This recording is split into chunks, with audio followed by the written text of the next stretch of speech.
1,52,000 metric టన్నులు అందుబాటులో ఉంచాం. ఎవరు ఆందోళన చెందవలసిన అవసరం లేదు. రైతులు ఆందోళన చెందుతున్నారు. యూరియా ప్రతి సంవత్సరం 3 పర్యాయాలు వేస్తారు. మొదట విడత, రెండో విడత, మూడో విడత.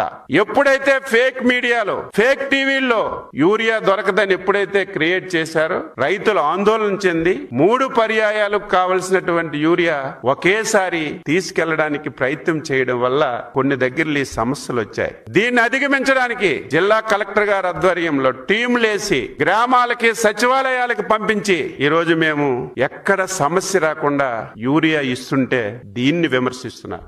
నిస్సిగ్గుగా పచ్చకామర్ల వాళ్ళకి పచ్చగా కనిపిస్తారు. నీ పుట్టుకే అవినీతి, నీ పార్టీ అవినీతి. అధికారం లేనప్పుడు లక్షల కోట్లు, అధికారం వచ్చిన తర్వాత అధికారాన్ని ఉపయోగించుకొని రాష్ట్రాన్ని మొత్తం లూటీ చేసి ఈ రోజు నీ అవినీతి అంతా బయటపడుతుంటే నిస్సిగ్గుగా యూరియా మీద 250 కోట్లు అవినీతి జరిగిందని నిస్సిగ్గుగా మాట్లాడుతుంటే నీకు ఆ పిచ్చుందని అందరికి ఉందనుకుంటావా? రైతుకి ఇచ్చిన దాని మీద ఎవరైనా సరే తప్పు చేస్తారా, అవినీతి చేస్తారా అని చెప్పి ఈ సందర్భంగా తెలియజేస్తున్నా. ఎందుకు అవినీతి జరుగుతుంది? నువ్వు ఉండేటప్పుడు యూరియా 50% మార్కెట్ ద్వారా ఇచ్చేవాళ్ళు, 50% ప్రైవేట్ యాజమాన్యం ద్వారా ఇచ్చేవాళ్ళు. మేము వచ్చిన తర్వాత చంద్రబాబు నాయుడు గారి ఆధ్వర్యంలో ఎట్టి పరిస్థితుల్లో ప్రభుత్వం ద్వారా ఇవ్వాలి అని చెప్పి 70% మార్కెట్ ద్వారా అమ్ముతున్నాం, 30% ప్రైవేట్ డీలర్లకు ఇస్తుంటే అవినీతి జరిగింది.